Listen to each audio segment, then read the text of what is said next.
इसके पीछे पूरा एक इल्म है, पूरे एक फन है, और आप उठ के खड़े हो गए हैं और कुछ स्कूल और कॉलेज के लड़कों को आप जनाब गुमराह करी जा रहे हैं और कौम को काफिर काफिर काफिर कह रहे हैं। इसके पीछे पूरा एक इल्म है, पूरे एक फन है, और आप उठ के खड़े हो गए हैं और कुछ स्कूल और कॉलेज के लड़कों को आप जनाब गुमराह करी जा रहे हैं और कौम को काफिर काफिर काफिर कह रहे हैं। इसके पीछे पूरा एक इल्म है, पूरे एक फन है, और आप उठ के खड़े हो गए हैं और कुछ स्कूल और कॉलेज के लड़कों को आप जनाब गुमराह करी जा रहे हैं और कौम को काफिर काफिर काफिर कह रहे हैं। मुफ्ती हनीफ कुरैशी साहब ने जो गुफ्तगू की है, मैं इंशाअल्लाह ताला उसको 7 इल्मी पॉइंट्स की शक्ल में जो उन्होंने गुफ्तगू अक़वाल ज़री इरशाद फरमाए डिस्कस करूंगा। ज़ाहिर है मैं तो इंजीनियर हूं, तो आपको पता है मैं बिल्कुल उसको क्रिटिकली चीज़ों को देख के ब्लैक एंड वाइट में जिस तरह चीज़ ला के सामने रखी जाती है ना, मैं पब्लिक के सामने रखूंगा, और फिर अवामुन नास फैसला करेगी कि किसका मौक़िफ़ कुरान और सुन्नत के मुताबिक है और किसका मौक़िफ़ जो है वो कुरान और सुन्नत के मुनाफी है।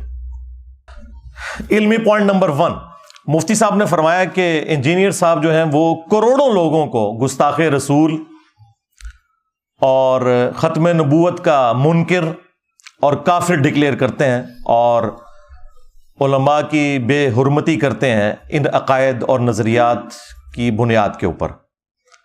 आप अंदाज़ा करें वो बरेलवी जिन्होंने बाकी तमाम मुकादबे फ़िक्र के करोड़ों लोगों को गुस्ताखी के नेज़े की नोक पे लिया हुआ था पिछले 100 साल से, आए ना काबू मेरे फिरौन।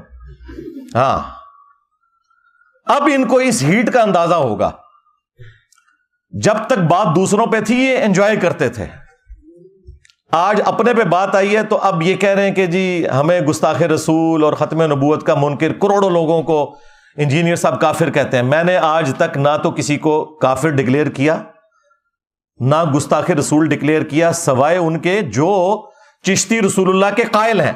अगर तुम कायल नहीं हो तो तुम्हें फिक्र ही नहीं होनी चाहिए। जो लोग कायल हैं ये उनके लिए तकलीफ वाली चीज होती है।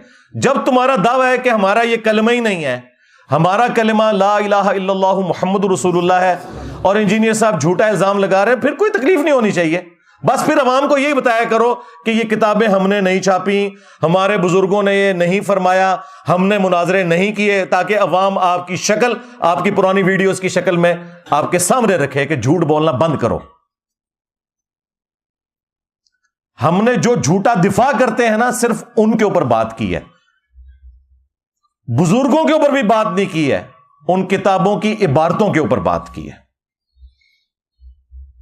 तो ये बिल्कुल उनका जो इल्जाम है ये रद्दी की टोकरी में फेंकने वाला है। और फिर इन लोगों का अपना हाल यह है कि इनके अपने आला हजरत ने हुस्सामुल हरमैन के अंदर जब उलमाए देवबंद के ऊपर फतवा दिया तो उन्होंने नहीं लिखा था कि देवबंद के उलमा के कुफर में शक करने वाला भी काफिर है।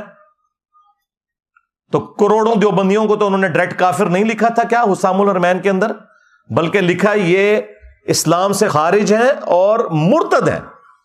ये भी हुस्सामुल हरमैन में लिखा। और अहकाम शरीयत में जब उनसे पूछा गया, ये फतवे लिख रहे थे वो, ये नहीं है कि राह चलते किसी ने वीडियो क्लिप बना लिया था, वो गुस्से की हालत में थे।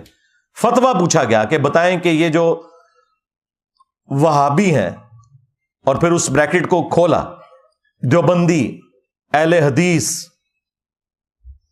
राफदी यानी अहले तशय्यो, कादियानी यानी कादियानी काफरों को भी उसी सफ में लाके खड़ा किया जहां बाकी फिरके थे।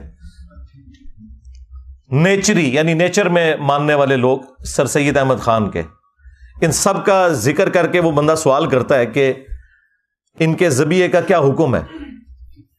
तो वो आला हज़रत फिर कौल ज़री इरशाद फरमाते हैं, इन सारों को जिक्र करके, देवबंदी, अहले हदीस, वहाबी, कादियानी, नेचरी, राफदी, वो कहते हैं ये सब के सब 1,00,000 दफा भी अल्लाह का नाम लेकर जानवर को कुर्बान करें तो ज़बीहा मुर्दार ही रहेगा, और ये सब के सब मुर्तद है यानी वाजिबुल कत्ल है।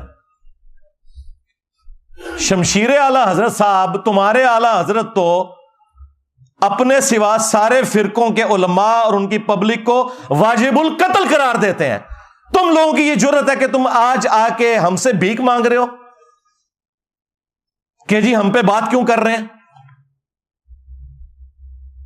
अब तुम्हें हीट महसूस होगी। यह अल्लाह की सुन्नत है कि अल्लाह ताला ने मूसा अलैहिस्सलाम की परवरिश दरबार फिरौन में की थी। اور میری پرورش جو ہے وہ بریلوی خاندان کے اندر کی ہے. مجھے پتا ہے ہم یہی کچھ کرتے رہے دوسروں کے ساتھ, اس لیے مجھ سے تو کوئی چیز چھپی ہوئی نہیں ہے. تو میں نے پھر بھی کبھی کسی کو کافر نہیں کہا, صرف عبارتوں پہ بات کی ہے, یا جو ان عبارتوں کا جھوٹا دفاع کرتے ہیں. عام بریلوی دیوبندی اہل حدیث شیعہ کو کبھی بھی کافر نہیں کہا, ان کے بڑے علماء کو بھی کبھی کافر نہیں کہا.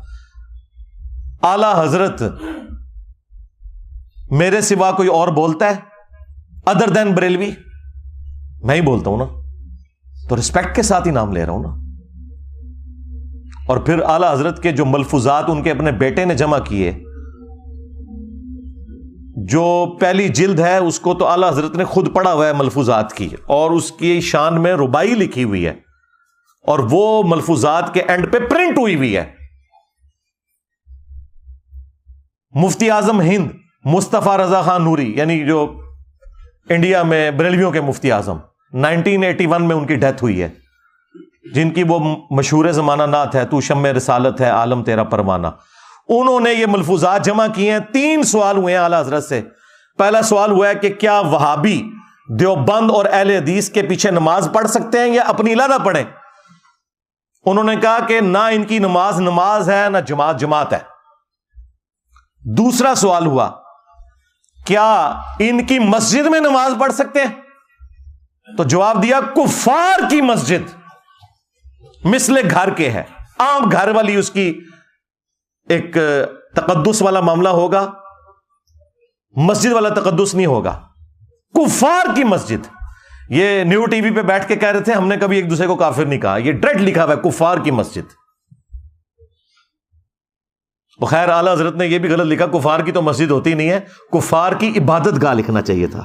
ہاں, اعلی حضرت سے بھی بڑے اعلی حضرت موجود ہیں نا جو ان کی غلطیاں پکڑتے ہیں, ان سے سیکھ کے. کفار کی مسجد نہیں ہوتی, کفار کی عبادت گاہ ہوتی ہے. ورنہ قادیانیوں کو مسجد کیوں نہیں لکھنے دیتے یہ لوگ؟ اسی لیے کہ ان کا موقف ہے کہ وہ کافر ہیں, تو ہم انہیں مسجد نہیں لکھنے دیں گے, وہ بیت الحمد لکھتے ہیں. تو پھر یہ کیوں کہتے ہو کہ وہابیہ کی جو مساجد اور ان کو لکھا کفار کی مساجد, یہ لکھا کریں کفار کی عبادت گاہیں. اور تیسرا سوال ہوا اذان, تو انہوں نے کہا کہ نماز اور جماعت کی طرح ان کی اذان بھی باطل ہے. ہاں, اگر اللہ کا یا رسول اللہ کا نام آئے تو آپ عز وجل و صلی اللہ علیہ وآلہ وسلم کہہ لیں, بس اس سے زیادہ کوئی اذان کا بھی احترام کرنے کی ضرورت نہیں ہے, نہ اذان کا جواب دینے کی ضرورت ہے. یہ مفتی حنیف قریشی صاحب کے اعلی حضرت کا حال تھا.